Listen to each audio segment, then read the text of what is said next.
Welcome to Your Strata Property, the podcast for property owners looking for reliable, accurate, and bite-sized information from an experienced and authoritative source.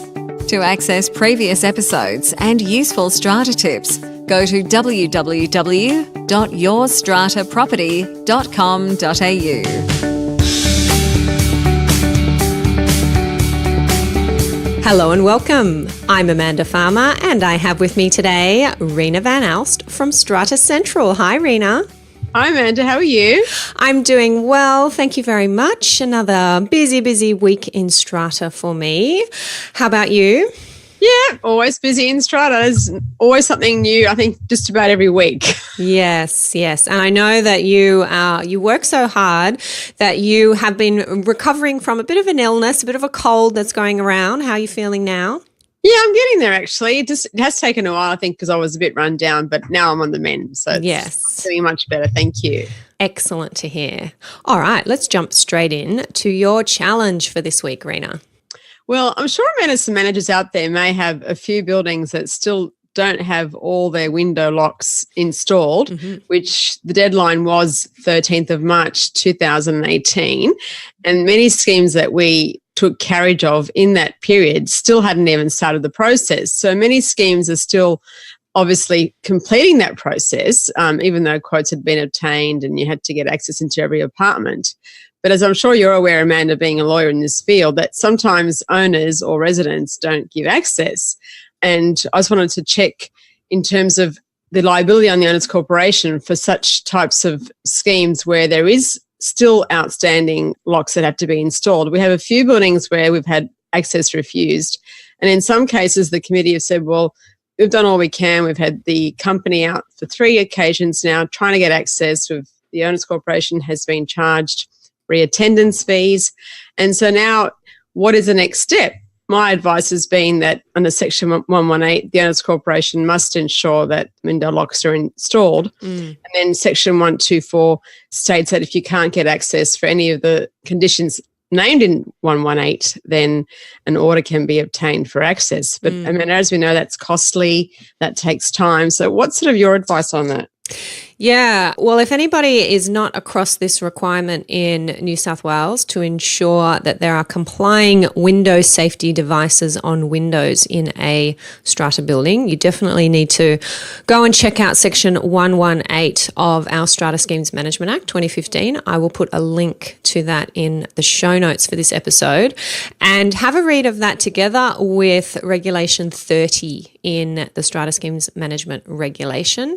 Regulation 30 is what sets out the types of windows that must have compliant safety devices installed on them. Depends on the position of the window, the height from the ground outside, and what kind of a building.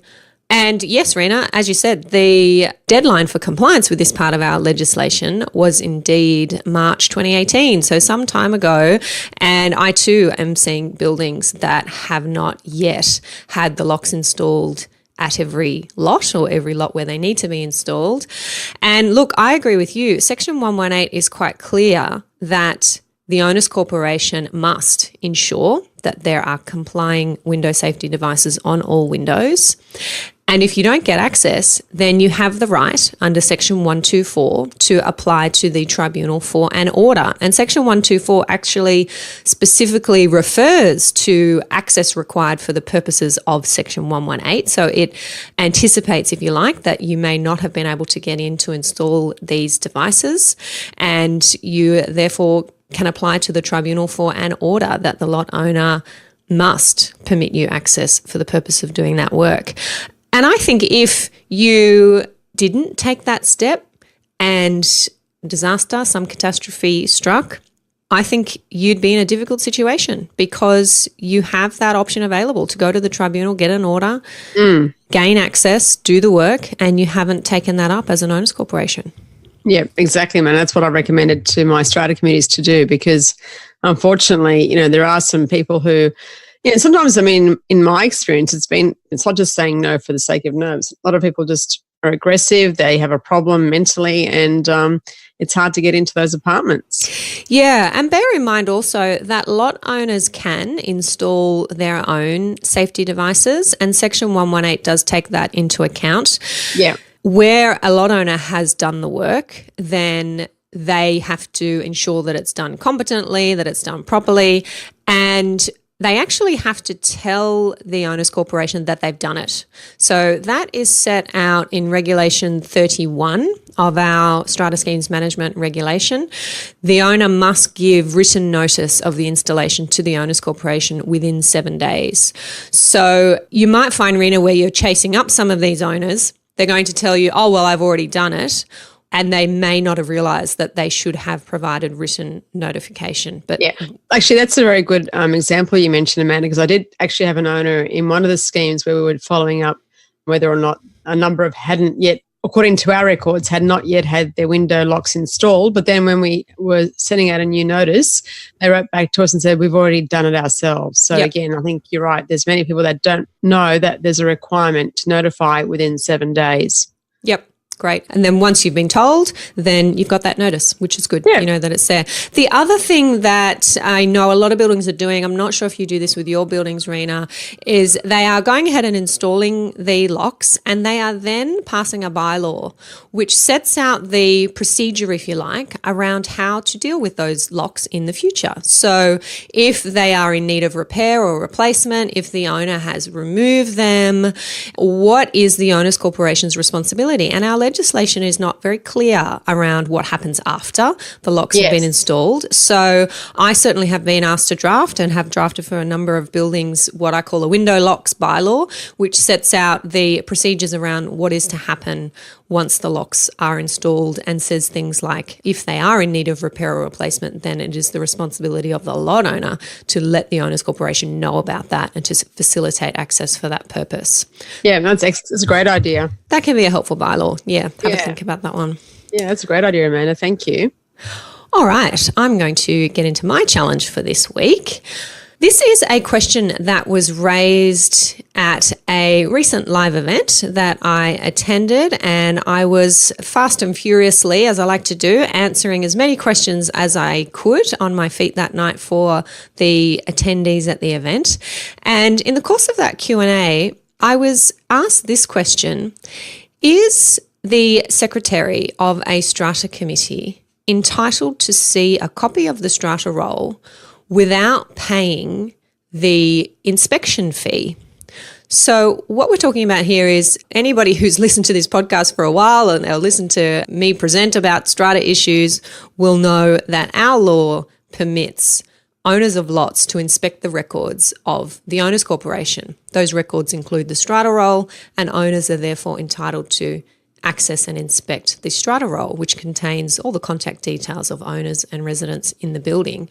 Now, the legislation also says that if someone is going to inspect the books and records, then they must pay a fee, and that fee is set at, I think it's $34.10. 10 cents. Right? There we go. That is the fee set out. Statutory fee. Yeah, it's in the legislation, so it's not something that your strata manager makes up.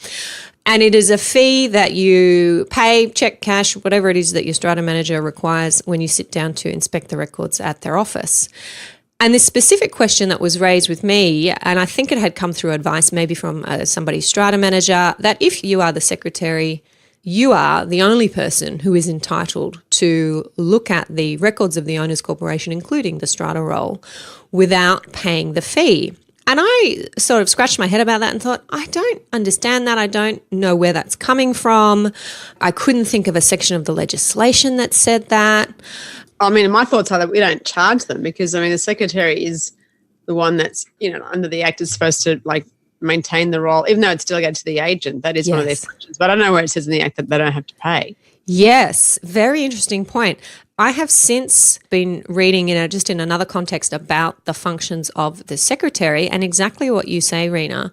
A function of the secretary is indeed to maintain the strata roll, and that is found in Section 43, Subsection C of our Act. A function of the secretary includes to maintain the strata roll.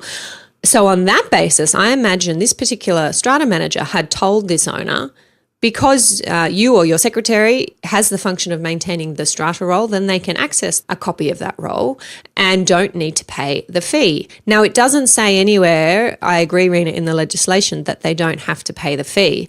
But I suppose if they are exercising their function as secretary, they are not actually exercising their right to access the books and records. That's something quite different. That's right. So what I would say, Amanda, on that particular query that you had at your Q&A is that the function of maintaining the strata roll is then delegated to the agents. Obviously, the secretary is not receiving the Section 22 notices. The secretary is not actually going into the system and updating the address details, the contact details. So from a practical point of view, that function is delegated to the managing agent. Now, in terms of the fee, it's a separate issue. And I would say to any manager out there that, in a sense, when you're working with the committee, I don't believe that the committee should be charged for an agent assisting them to sort of exercise their functions as a strata committee, and that would include seeing the strata roll for whatever purposes. So on the whole, as far as I'm aware, most strata managers don't charge a committee member or the secretary in this particular instance for a copy of the strata roll, because it's something that can be easily obtained from software.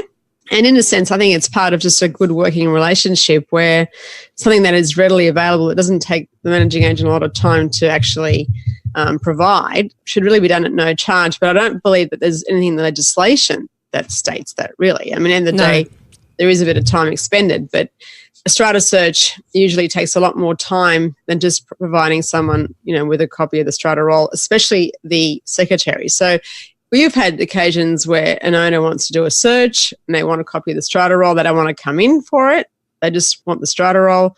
We say, okay, just pay the fee and then we'll provide you with a copy. So it's a bit different, I think, when you're trying to assist the secretary to carry out their statutory functions versus someone that just wants something for whatever purposes. Yeah, and that might be a relevant consideration. What is the purpose for which the secretary wants the strata roll? Is it so that they can then go and email every owner asking them to support their motion at the upcoming general meeting? Exactly. Or is it actually to check that, oh, hey, we've got new people in lot 20 and lot 36 and I just want to check that their details are up to date on the strata roll, which is indeed... is that apartment owner occupied or rented out, for example? They wouldn't know that if they don't get a copy of the strata roll, Amanda. So, yeah. Very interesting question. Another one of those little hidden gems in our legislation that I don't always remember where everything is, and it's always good to get those unusual, different questions and improve our education in the process.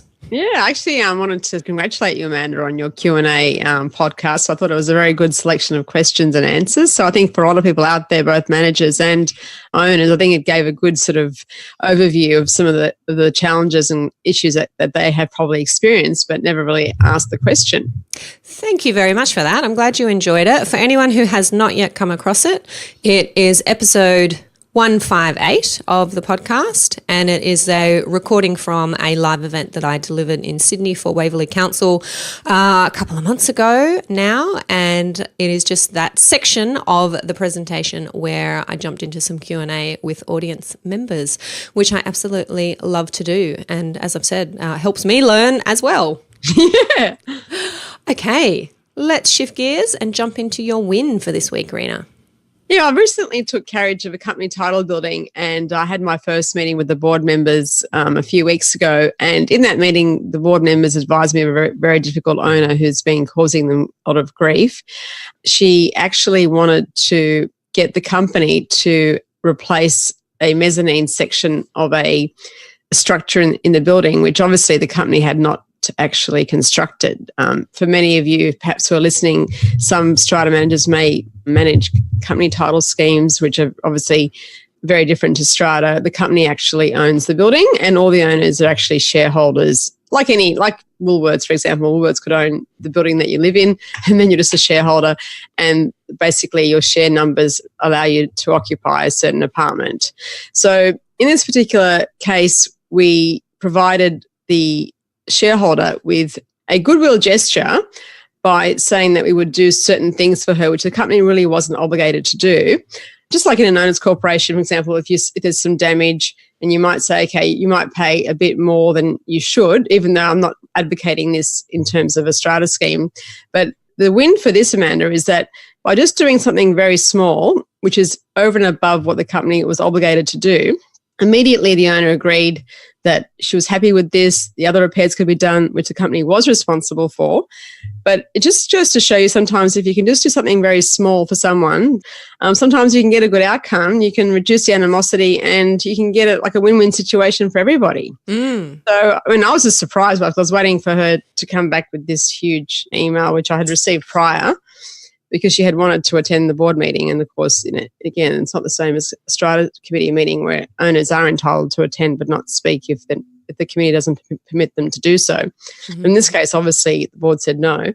And so then I get this whole email about why, what she used to do when she was a board member, etc. So when I sent the email, I was just waiting for her reaction, and it was totally the opposite. And everyone was like flabbergasted. I'm thinking, wow, like it's such a good move by the directors just to give us something a bit more than what they had to. Yes. And it resulted in a win-win for everybody. So yes, it's that principle of reciprocity, yes, which is basically you do something for me, I do something for you. And we can forget about that when we are very regularly engaged in applying the law and applying the strict procedures and making sure we do everything right. Most of the time, that's a really good policy and you should follow that one. But occasionally, we need to step outside of the box and think a little bit more creatively and say, look, if we do this thing, as you say, go above and beyond, we don't necessarily have to, but it's not harmful to anyone. It's not breaching the law. We have the money, we have the agreement of everyone to do it. Then we might get these other wins on the board as well.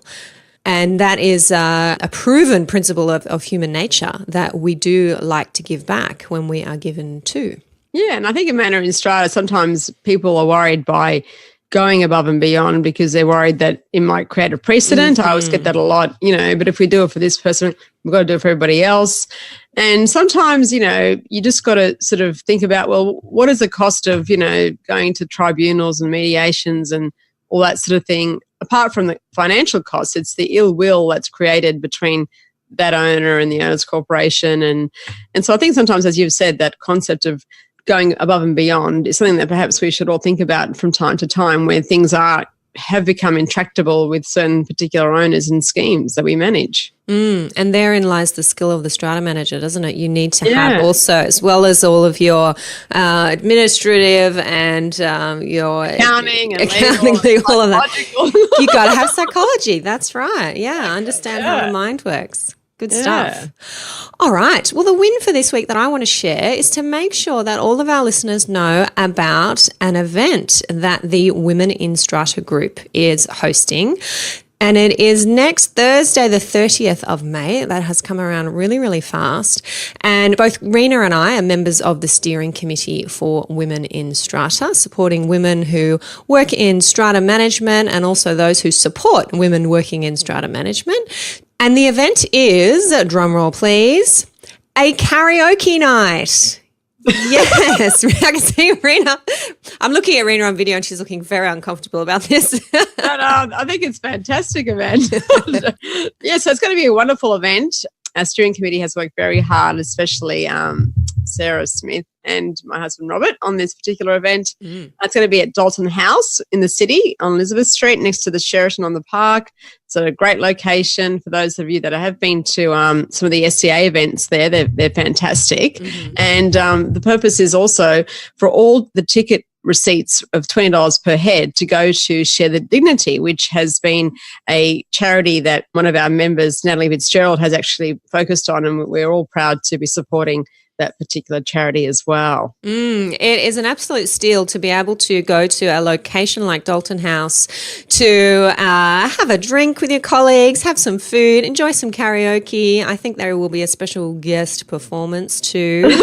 Yes, details of which may have been released by now, but it's very exciting. All for $20, and that $20 going to charity. It's awesome. Yeah, it's fantastic. So for those of you managers and people that work in Strata, and even those of you that don't work in Strata, to me, it's just going to be a fun night.